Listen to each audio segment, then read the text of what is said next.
All right, so what's your name? My name is Joshua Gomez, but they call me True. Where'd you get the name True from?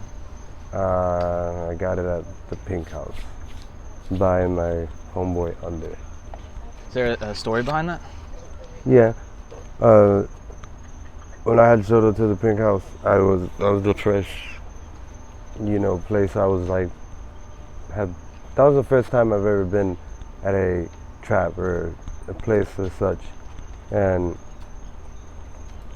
I never knew how to adapt or react to it, but all I knew was a big thing in the streets was respect. So the very first day I was there, I was digging through the trash to try to make money and scrap metal, and I had found 14 of marijuana, and I gave it to Under.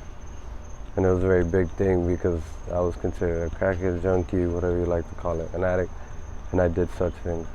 And in the span of 2 months, I found more things as such, fatty, Obama fatty, money, phones, anything I found, I had to give it to him.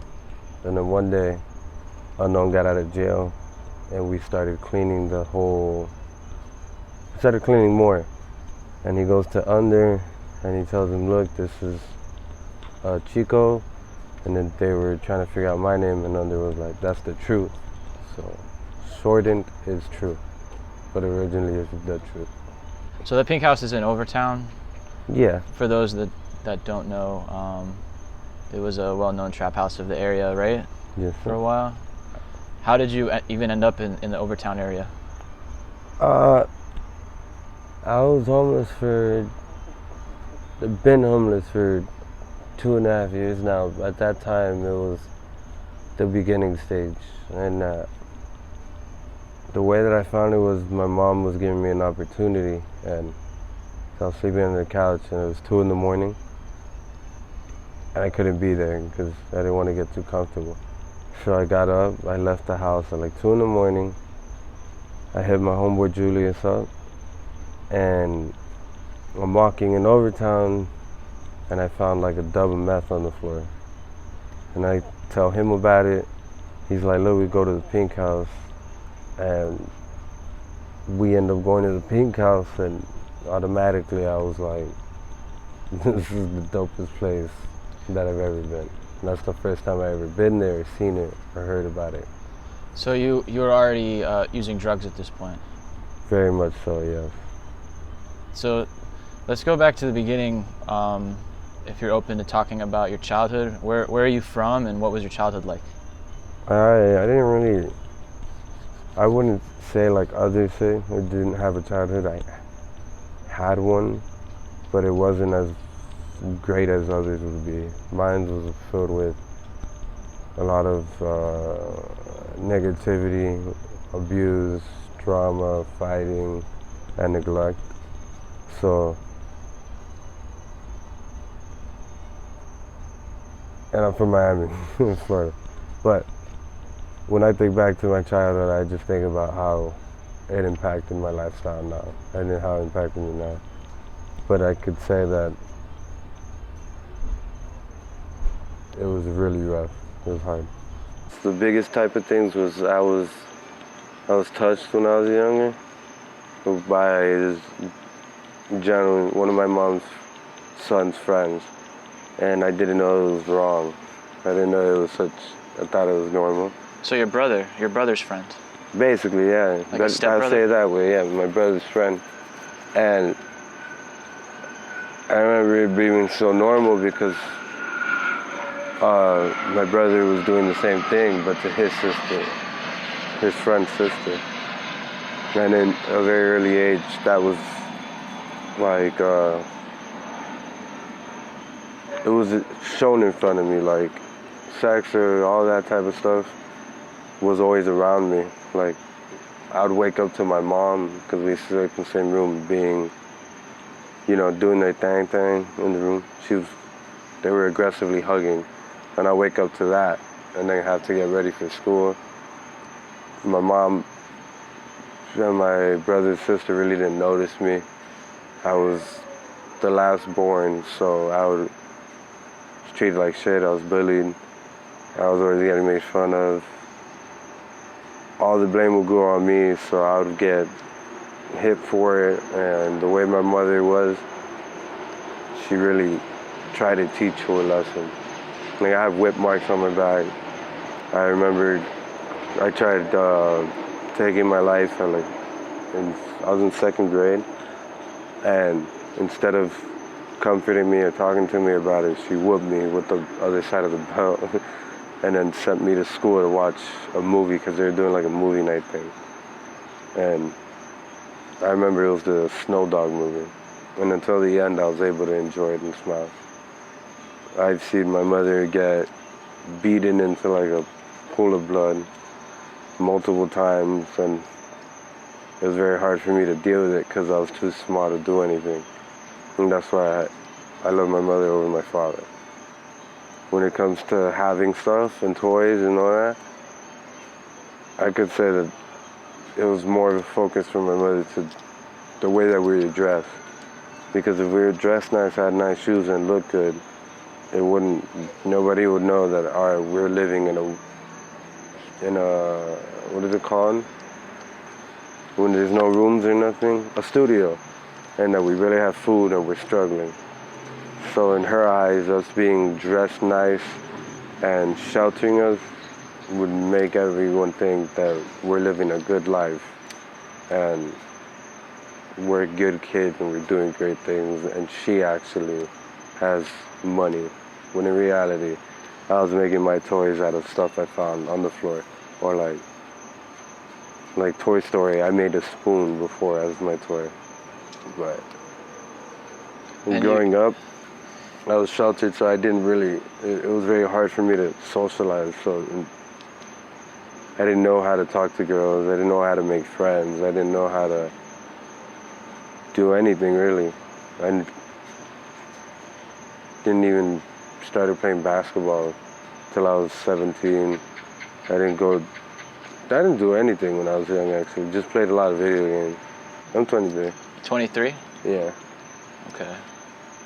You mentioned trying to take your life in 2nd grade. That's really young to even consider doing that. Yeah, because I wasn't... In total, I've tried taking it about 15 times, like my whole lifespan. But at that point in time, it was just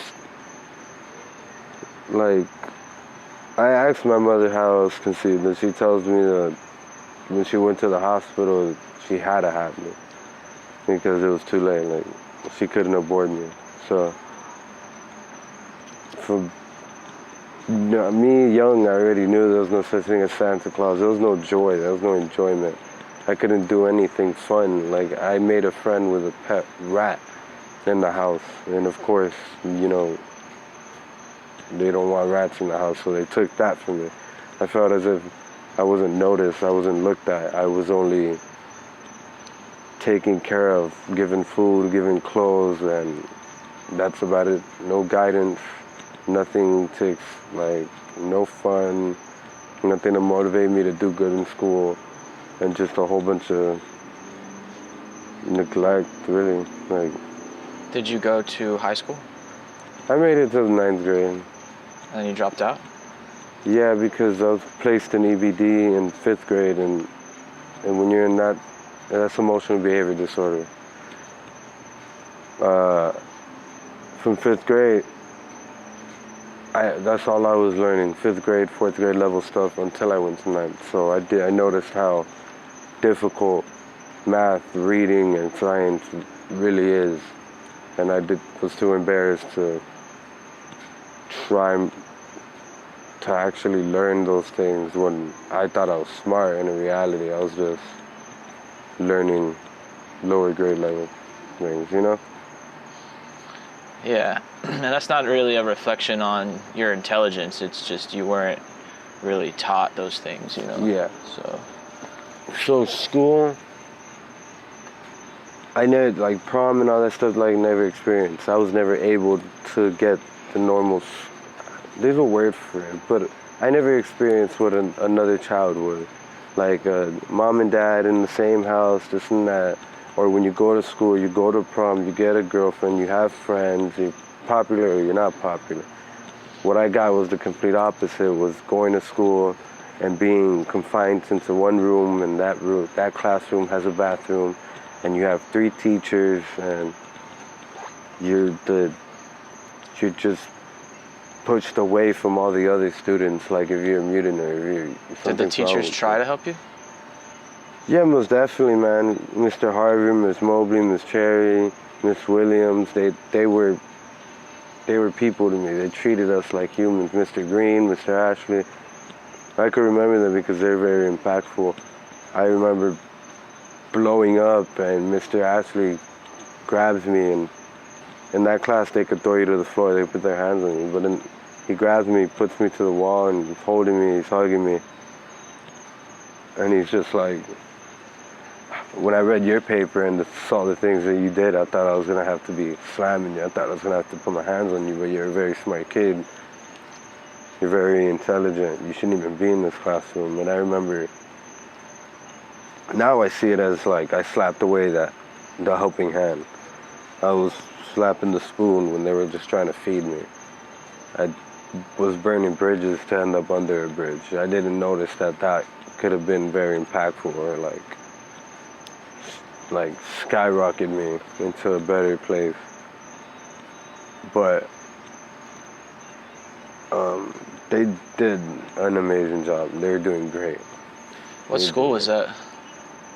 First it was Citrus. I got kicked out of Citrus because they didn't have the program. Then I went to Silver Bluff, and that's when it begun, like the EBD, which wasn't so bad. Like, you know, we had our fun, we had our moments, but you see what all the other kids are doing and you just feel different. You feel disliked, an outcast. You like not wanted in a way, and I've always felt that way. So from school to the household, it was just me in the corner basically. Did you have friends in school?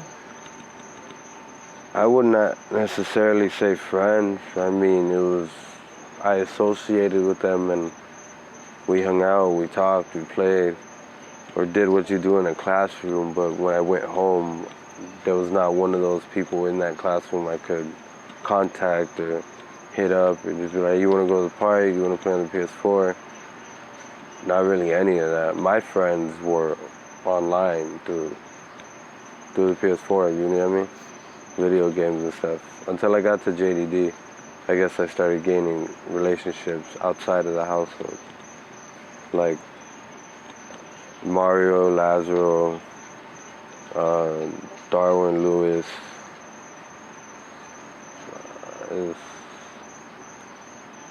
I already forgot all the other ones. Yeah, not even friends, dude.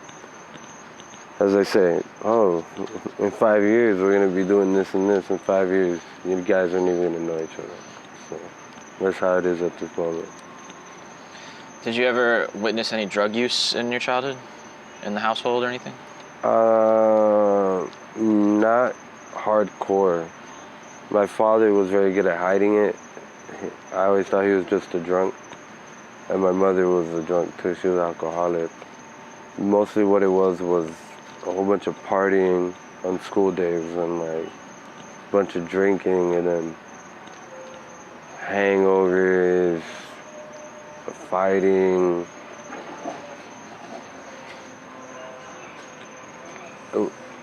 And there wasn't really any, like probably the worst thing I had seen was weed. And like when I was 15, I think it was coke.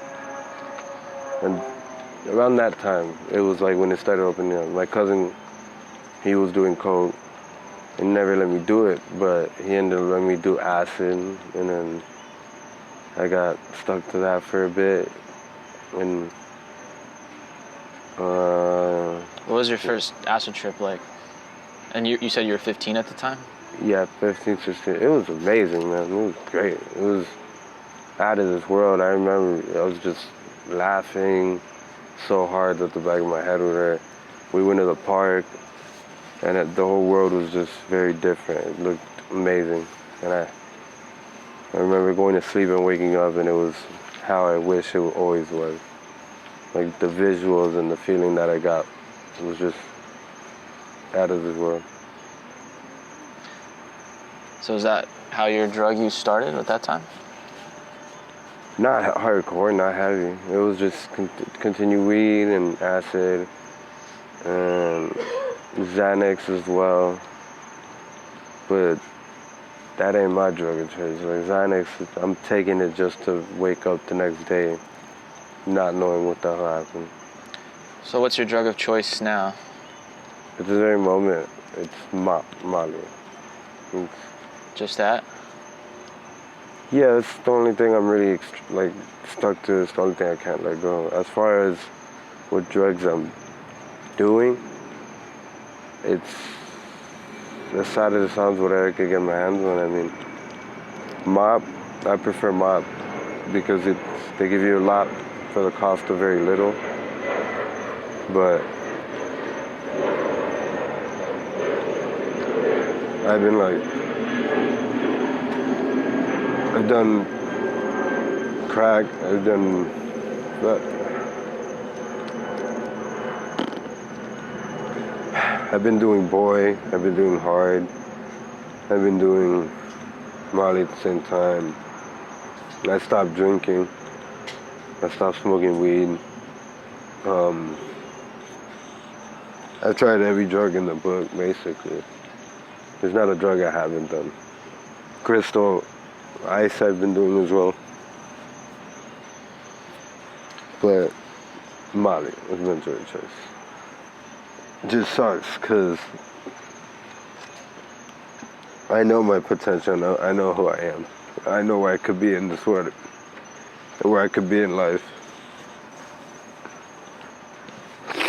And the only reason it hurts is because I know these things. I know how great of a person I am.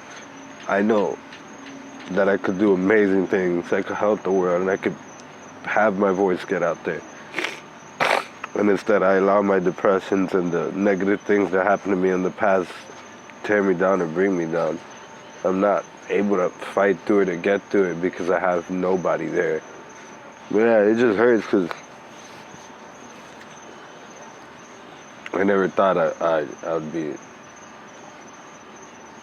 this way. How do you think it got to this point? I don't know. I know how I got to this point, man. I got with my first girlfriend, my only girlfriend. Oh man, it was great 3 years with her, but it was also the worst. I threw everything away. I forgot about my family because I felt as if when I was there, you didn't recognize me, so why recognize y'all when I'm gone? Y'all don't have to pretend to like me, you know? So when I got with her name's Michelle, I saw it as like, she showed me happiness. Like I was never, and not even, it was, what's the word? I thought I was happy. It was a facade, you know. It was like I was infatuated with what I was feeling with her. But she made me smile and she made me feel loved. And I could say that that's the first time I felt actually happy. As if others feel depression for the first time, that's the first time I felt joy. And for 3 years, I allowed her to, she manipulated me, she abused me physically, emotionally, mentally, whatever you could say.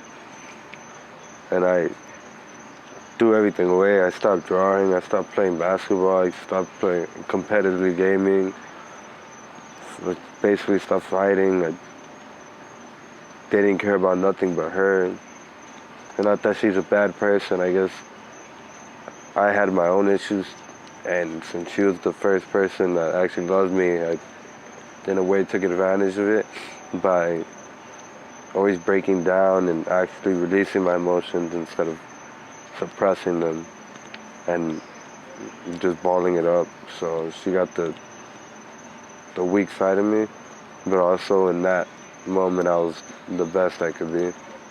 Did she introduce drugs to you, or you Most sought them? certainly, no, yeah. I never wanted to do coke because that's how my father got deported. And I remember we were at the hotel and she's like pressing me to do it. And I was crying when I took my first bump. But after I took that bump, I was like, man, I don't know why I'm crying. And then I started doing coke a lot. And then it went from coke, we got our own apartment in Overtown after we moved out from our mom's house. And during COVID hit, you didn't have to pay rent. So we saw it as a blessing. And that's where I found out about Molly. And Molly was like, it was great at that time. Right now it's mediocre, but at that time it was an extraordinary high. It was just incredible. So in 2 months, I had wasted $4,000 on Molly. And that brought us apart too, because drug use and a relationship isn't gonna go great when the drug use isn't as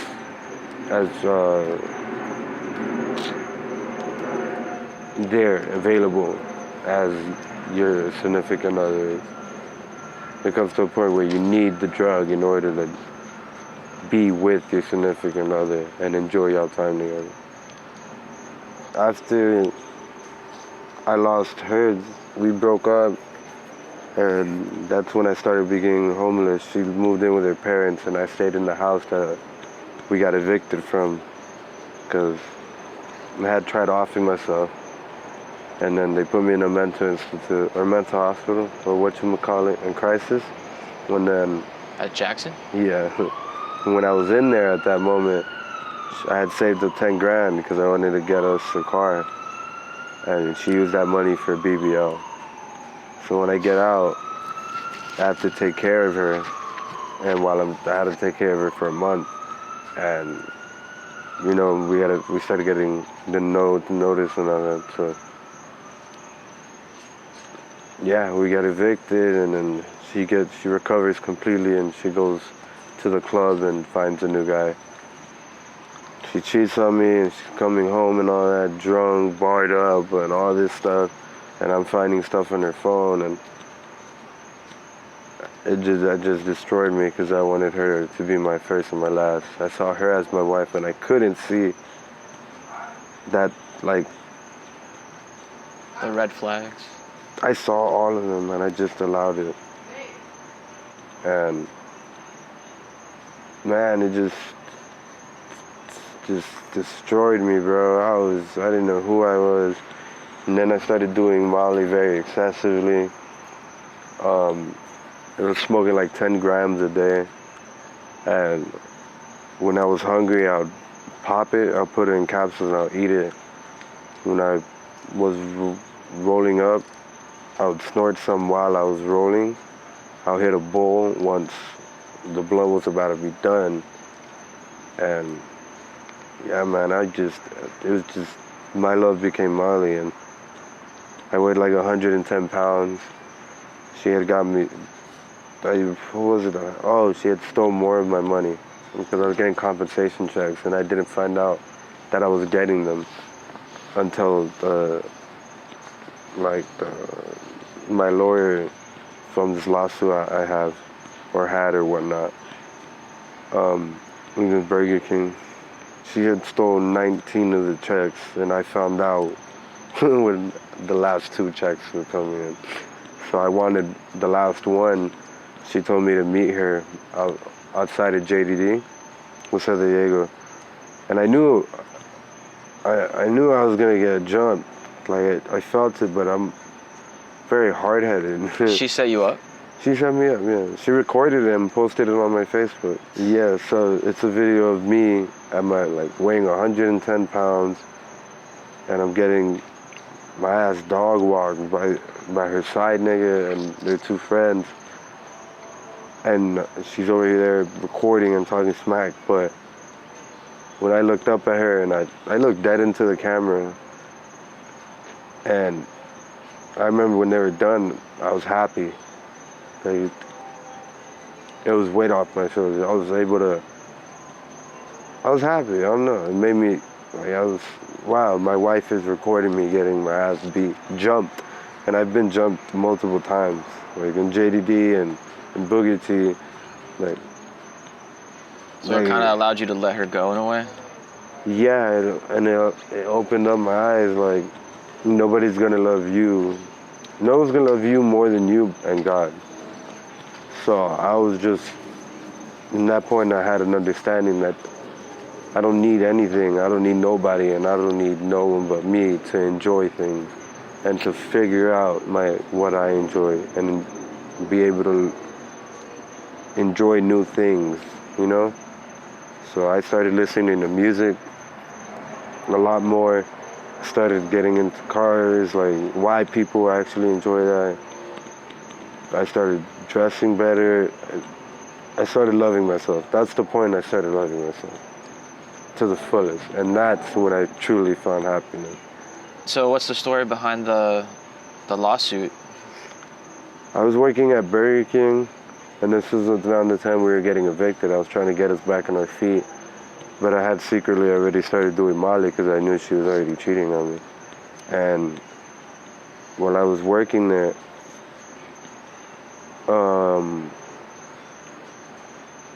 I had went into the freezer and I reached for some boxes of fries because we ran out, and then all the boxes fell on top of me and my leg folded under me like this. Like, I walk with like a limp. Nobody really notices, but I don't bend this knee when I walk. Sometimes it bends, but that's like unwillingly, you know? And I was stuck in there for like 40 minutes. I was screaming. It felt like the movies because I called the cops twice. It said no service. Like, I even recorded myself. I remember, like, my last words type stuff. My nose was red. I was freezing. It was like the worst cold that I've ever felt. And I tried everything. I was banging on the door, and then the manager comes 40 minutes later, opens it, and he just laughs. And I had to hobble my way to the break room. And I had to wait an hour until he called the ambulance because there was cars in the drive-thru. So in doing so, he helped me with the lawsuit. And I settled it last year, and I'm getting my money very soon. And you mentioned having a stroke. What's the story behind that? Yeah, so I was sleeping outside of a factory before I found the pink house. It's 36th Street by the KFC. There's an abandoned factory like a few blocks down. And as I said, it was when I first started being homeless. Like, I wasn't in the house we were getting evicted from. Like, it was over for me there. So I ended up going to this place, this tattoo shop called Creative Souls, which you guys should check it out. And I started being an open canvas there, you know? And they didn't know, but that was like my escape, so I wouldn't have to be outside all day. And I ended up finding this guy, like meeting this guy named Grinch there, and he shows me the spot he was sleeping at. And then I found out where I could be at night. I sleep there at night. Time goes on, and then little by little, the people that were living there end up leaving, and then at one point it was just me and Dread. And just two people there, even Grinch had left. And I was alone again. I didn't have nobody, but at that point I already like beat my battle with depression, anxiety, like, bipolar, all this stuff. Everything I was diagnosed with, I was able to cure it without medication. I was able to do it myself, I persevered. And I remember being behind a whole bunch of trash and smoking Molly out of a bowl. And I screamed this guy's name out because he said he was gonna get me a dime 2 days before. And for some reason, I thought he would have it, and I felt like he would have it, and he did have it. And that man, Julius, he's done great things for me. He gave me a home, a different abandoned. He gave me a home. He put clothes on my back, food on my plate, a phone in my hand, and a job. And I could travel, and that was the greatest opportunity I had got given at that moment. And the job was you travel and you put flyers on doors, you get paid every day. In the beginning, I had went to Jacksonville, I was at Waldo, Raleigh, like all these places I didn't even know existed. Star, something like that. Who was this guy though? And just another homeless guy. But he had a business? No, he just was working with the lady, Oh, and they needed somebody. And he told me, look, if you buy this phone and get enough money for the phone, I'll let you work. And then the next day comes, and I didn't have the money for the phone. And he's like, you know what, dude? He gives me the phone. And, you know, he had no money in his pocket, and he gives me the phone, trusting me. And I didn't have the name True by then. Because when I had got the name, that's what gave me a personality. That gave me somebody to be. I mean, before that, I was a nobody. But when I got that name, I started being truthful. I didn't lie. I didn't stop stealing. I stopped being a trifling person. But when he gave me the phone, it opened my eyes that there's still good people in this world. And that I shouldn't give up. I shouldn't quit. Because I'm going to find more people this way. And he told me, be at this McDonald's at this time and make sure you're there, because if you're not there, that's it. And he's giving other people these opportunities and they didn't do it. He said be there at 6 in the morning. I was there at 12. And I slept outside the parking lot. And I remember the dishwasher was throwing away food, and I waited till he threw it in the trash to go get it. He saw me doing that, and he gave me a whole bunch of late Uber Eats orders. And I slept out there.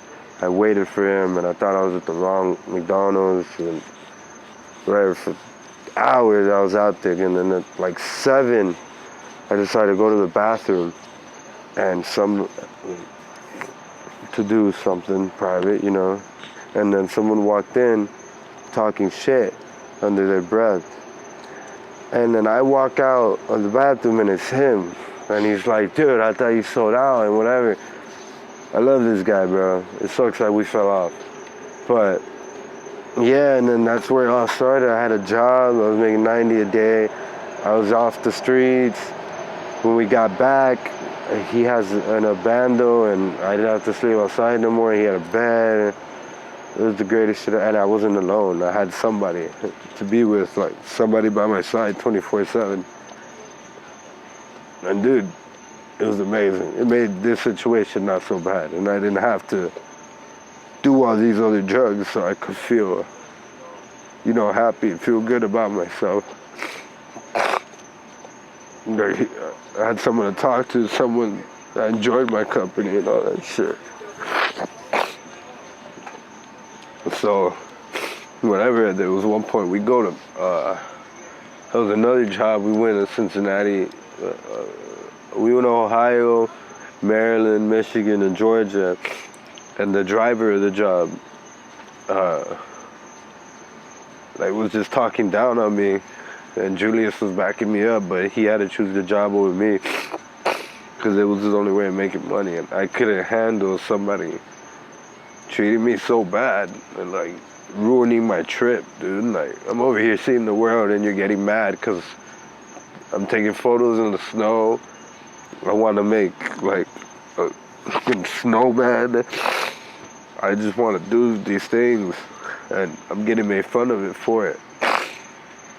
And I didn't know the snow would be that bad, so I only brought 2 coats, like 3 sweatpants, and bro, we were in Michigan, and I was working in weather where kids couldn't go to school. I was walking in that weather, just wearing 1 jacket, 1 pants, and I was trying to push through, because I didn't want to lose the job. I really wanted it.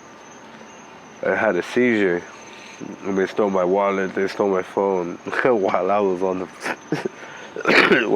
floor.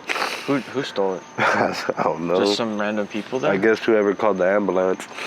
But and what did they say? What caused the seizure?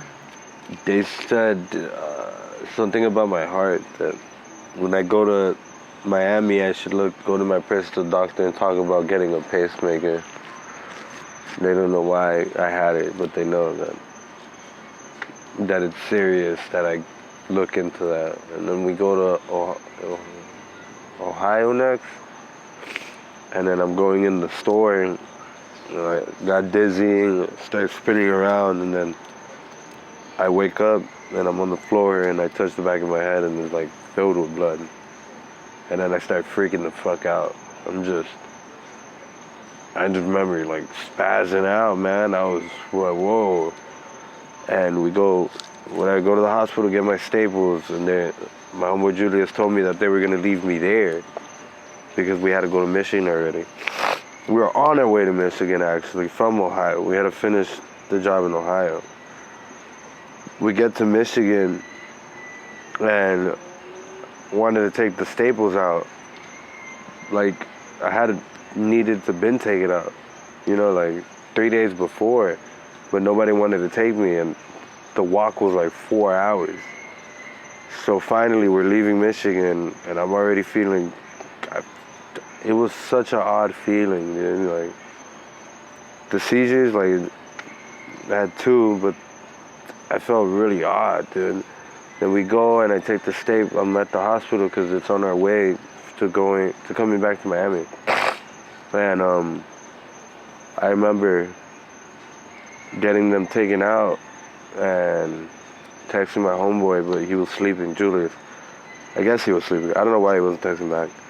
I come out the hospital and I look around and the van is gone. I call the boss and he's like, look, we're gone. We had to leave. I'm sorry, I'll send you your money. My last paycheck, which was like $90. And I was so shocked, bro. I was flabbergasted, man. I was like, what? Boy, man, I felt like I was in the middle of the Pacific Ocean. I didn't know what I was going to do, how I was going to get back to Miami. The Greyhound in Miami was 2-something. And then the Amtrak, that's the train, I think, was the same damn price. So I didn't know what the difference was, but the experience and the travel. I was just lost. For 2 days, I was just figuring out, I was walking around Michigan, just like walking around, and then I slept in a porta potty. One night, the night before, I had met some people, and they were having a party, and like the tattoo shop, that was my escape from being outside. And then I run into this train. Like, they had a train that takes you to Baltimore. And I buy the ticket, and it was nighttime, and I was sitting out there for an hour thinking it was gonna pull up. Whatever, I finally get on the train, I get to Baltimore, and I was walking around Baltimore and just figuring out what to do. I tried to go to a casino to get $50 free play so I could make more money so I could get a Greyhound. That didn't work because I had a expired ID, so I couldn't get the free play. I go to the Greyhound station, and I was begging people for $10, $20 so I could pay enough. It didn't work. I broke down crying, called my sister, called everybody, and they're telling me they can't help me, that I got myself in the situation. And I'm like, I was hopeless. So I ran into some homeless guy, and he had like crocodile skin. Like, his whole leg was gone. What is that? What is crocodile skin? When your skin's eating itself. Like, his whole leg was this right here, his whole calf. You could basically put your hand in it, and your palm, like, this whole thing would be gone into his calf, and he has it wrapped up. And I asked him for Molly, and it gets me some Molly, and I go into this porta potty, and there's blood, stems, like needles, all this stuff, and I stayed in that porta potty for like the whole day, because I don't have a sense of smell. That was a great thing about sleeping in the porta potty. Anybody else would have had to suffer through that. You've never had a sense of smell, or something happens? When I was in Coral Gables, I was still with this girl. I was doing a bunch of cocaine, about like an 8 ball a day, and I was gaming. So like I'll put a gram in each nose, a gram of coke in each nose, and then I'll put paper so it wouldn't fall off. So I guess I burned my receptors or whatever you burn there, right? And I just didn't want to put the controller down to take a bump. That's really the reason. It was like a slow release thing. Yeah, no, it didn't even come out my nose because I put paper. But I mean, like release into your system. Oh no, man! Every time I went, it was like my heart would start racing. I was sweat. Like I was probably almost all doing every time I would breathe in. Have you ever been a needle user or a syringe No, user? because there was this phrase I heard before. It was like, once you feel the metal, never go back. Something like that. The Heisner. I've never thought about it or ever considered it because I know that the high is so great and so easy with so little that you're gonna stay hooked to it because you'll never get the same high ever again. So nah, I know for a fact I'll be the worst needle user there is if I was to get into that. You mentioned Molly being your drug of choice now. How much do you use a day, and is it something you feel that you want to stop doing, or? I don't even know how much I smoke, but it's not like how I used to. Like 10 grams compared to like a dub a day. And it's not, I basically give all my drugs away to everybody. And then like, I can't take my own advice. Like, these people make money and some people get the drugs easier than I will. Like I would have to go on a 3-hour trip for $20 worth of Molly and smoke a couple blunts with people. I never enjoy the whole thing by myself, as others will, or with just somebody else. Like I only had, like today I only had a little bit left, like the very smallest amount, and I gave everybody a piece. It never comes in return, only certain people do it for me the same. That's one of them. And I realized it, like, I'm losing at the end for being so kind. Like, I'm giving people all this stuff. I don't eat sometimes, so you can eat, because I know how to get away from starving. Like, it's not gonna affect me as it would affect you, because I've been the one in that position, and I've always wished or always thought it would be great to have somebody be able to just show up and be that person to give me something, you know? And give you the clothes off my back. Literally done it. And that same person, I asked them for a cup of water because they got better in life. And they tell me what I've ever done for them. I've just know how it feels to be... The scariest thing in the world is being alone and not knowing your worth. And I've been there. And I just know how great it'll feel for someone to come out of the dark and be like, here you go, to put the smile on their face that I wish I had when I was at that point. How do you make your money now? I don't want to do what I do. I boost, man. Like, I go to Walmart's, Walgreens, Dollar Trees, and I steal. And sometimes I do a lot worse things to get my money. Back in the past, I did completely horrible things. I used to rob people. I mean, I used to never with a gun, and I'm talking about years ago, by the way. Let's just break into cars, break into houses, rob phones. I used to set people up. I used to rob dealers. Like, I did not care if you were left naked. If I'm gonna run up on somebody, I'm gonna leave you in your boxers, and I'm gonna break your phone in your face, and I'm gonna make you feel how I probably felt at that moment, like shit, like a nobody, like you're not worth anything. And it's like the only thing I probably never did was steal a car, because I don't know how to drive. That's about it. But what's going on now, I probably deserve it. Like, I was an extremely horrible person. I sinned more than Lucifer. So I could handle this. I slept under the bridge. I lived under the bridge. I don't even put a box on the floor. Why am I gonna get comfortable in this situation? I don't sleep with a pillow or a blanket. I don't sleep at all. I'm not trying to get comfortable. I'm trying to get out of here. Like, drugs don't bring me happiness. It's an escape. Like, my euphoria, yeah, I might get happy when I'm on it, but that's because of the serotonin and dopamines that are just all the way up. But what I want for my life is to do what I kind of doing now. I'm a fighter. I've been fighting my whole life, so I might as well get paid for it. I want to be in the UFC. I want to be the champion. I want to, in whatever weight class, so I could tell my story as I do now, and I could have a world in this world. I want to show people I'm doing one of the darkest, most violent sports, and I'm going to be the most kindest person on this planet. I'm not trying to save the world. I'm just trying to show people it's possible that this is your world. Love yourself. What is it that you like about fighting or about UFC? Honestly, man, I could release my anger the right way, you know, like, and that other person,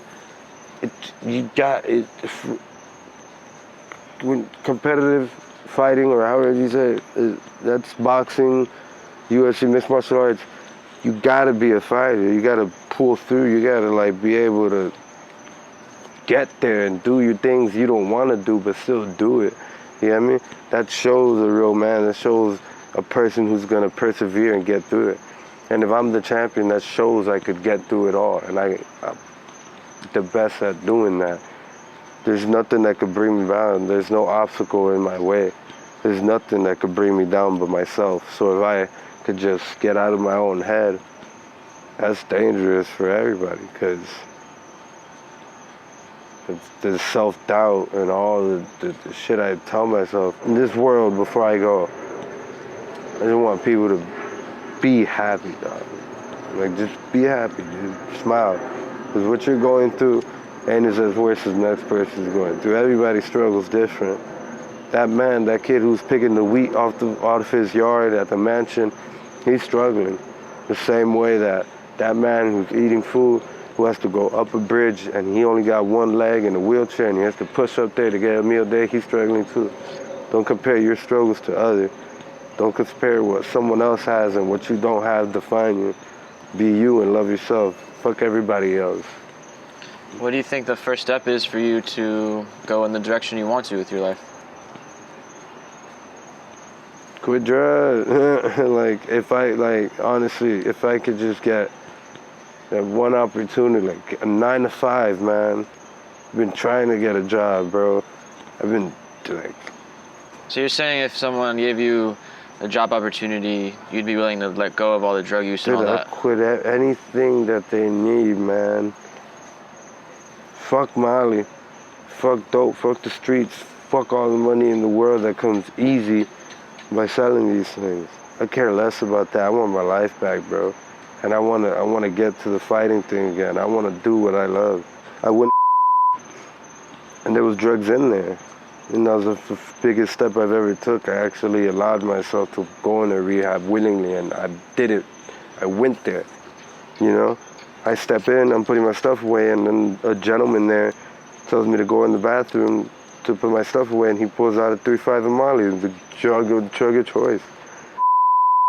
All these places are filled with drugs. You know, like, you walk outside and people are sleeping outside that place doing dope. And I'm not saying I'm not strong-minded, but... No, it definitely makes it hard. It's very difficult, you know? And I'm saying if I could get...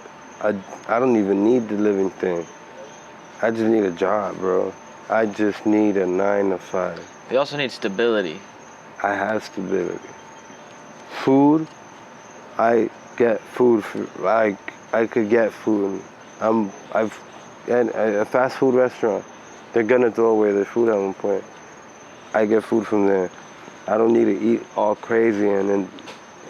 It would be so much easier if you had meals and a bed and a room and... That's very true, but I won't be able to save my money as much. If I get a bed... There are places that, you know, let's say there is a place that would provide that for you.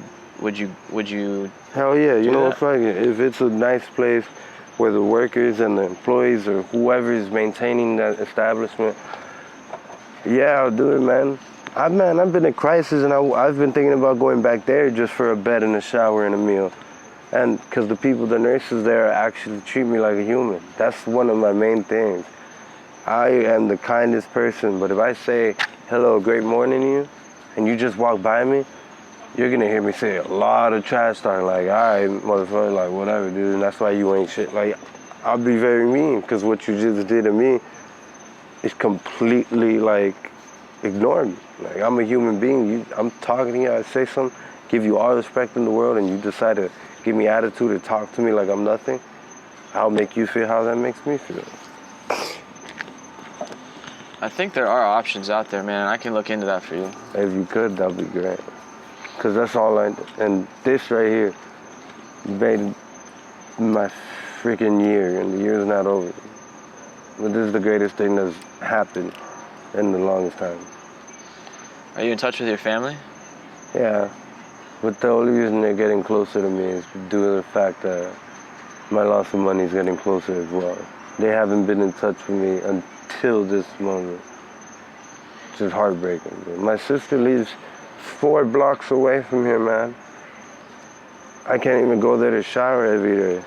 She picks her husband instead of me, and I understand that's a new life. You got a new, like, forget about, I even tell her, man, forget about me. You shouldn't be arguing about me, man. If I cause an issue, then fuck that. Like, I'm dealing with my own thing, yeah, but you shouldn't let my issues, my problems affect your life. You got 2 kids. Do you? And what's the issue? The addiction? The drug use? Man, yeah, for sure. But they don't understand that if you let me in your household, which I'm not going to say they haven't helped me before, and I fucked it up with my drug issues. But I've changed. After I overdosed, bro, and after I overdosed, I kind of still feel that way. I screamed Narcan before I fell out. So 5 minutes before I overdosed, I was like, does anybody have Narcan? You knew it was gonna happen. I don't even remember it. I remember saying that, you know? What did you overdose on?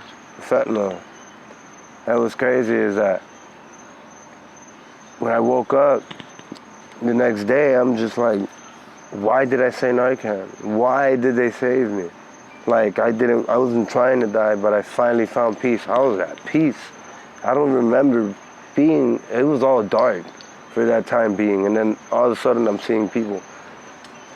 But that was the most peace I've been in ever, actually. That was the peacefulest thing. So it's been hard to fight that feeling, the feeling of why did I wake up? But yeah, I'm sure you have a purpose in life, man. Yeah, everyone says that, man. Like, it's you gotta crazy. find it. I really know what it is. I'm just not chasing it as much as I'm chasing a high. That's what I always say. If a crackhead put in the work that he did for that rock as he did as a job, oh man, that dude would be a millionaire. And the same for me. But man, this helps me a lot. This is great. It helped me take a lot off my shoulders. Are there any other stories you'd like to tell from your life?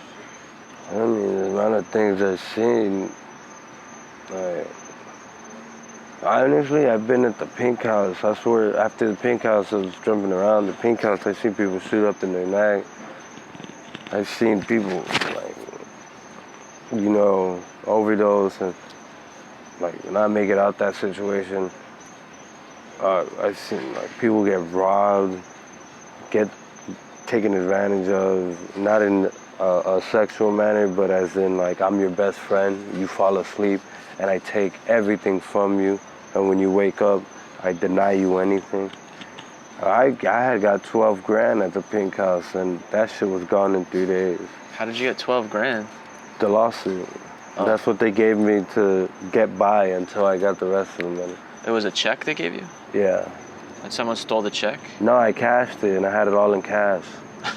And then and you brought it to the Pink House? Yeah, right, dude. But the way I see it, I'm not hurt about the money, because that's a lot of money. Yeah, but I cut the tall grass. It cost a lot, but I found out who the snakes are. That's how I see it. Like, I was blinded, but once you know, that fucking the grass was short enough. I saw where the snakes are, and nobody was gonna bite me again. Man, I do it myself though. I got so many backstab wounds. My whole back is a bandage. But nah, if I feel like there's anything else I need to speak about, or a story I would like to tell, like next time, I'm gonna write about all this. It's a good idea, man. Because I would love to do this again, and Yeah. I would love to tell other people about this so they could do it as well. That would be awesome, man. I'm really trying to grow this thing, and slowly but surely, you know. You met 9-5?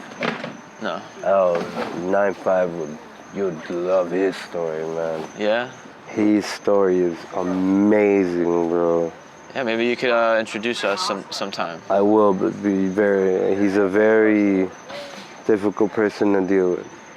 But he's an amazing human being. Cool. Yeah, I want to meet all the interesting people I can. Oh yes, for sure, dude. And Julius too. He has a great story. He was writing a book. Oh wow. Yeah, man. But then like this issue happened at the abando, and they basically threw him out of his own house. So this is an abandoned house that we're at right now? Yeah. It's a home for others. So, you know. Do you live here? I do not.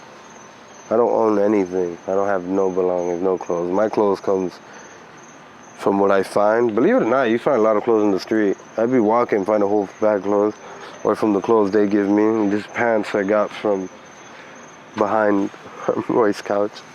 Just pants, these shorts, and this shirt I got from a gentleman who had an argument with his wife, so his clothes was in the back of his trunk, and he gave me an outfit. You know, that was like 4 days ago. These shoes my OG got him for me.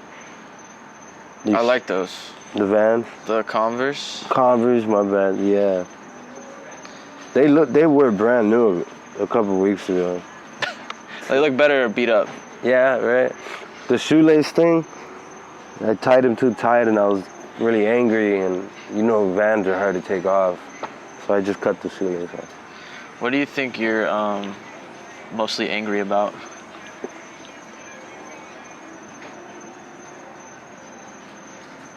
At myself, really. Just that I put myself here, and I'm making it difficult to get out of it.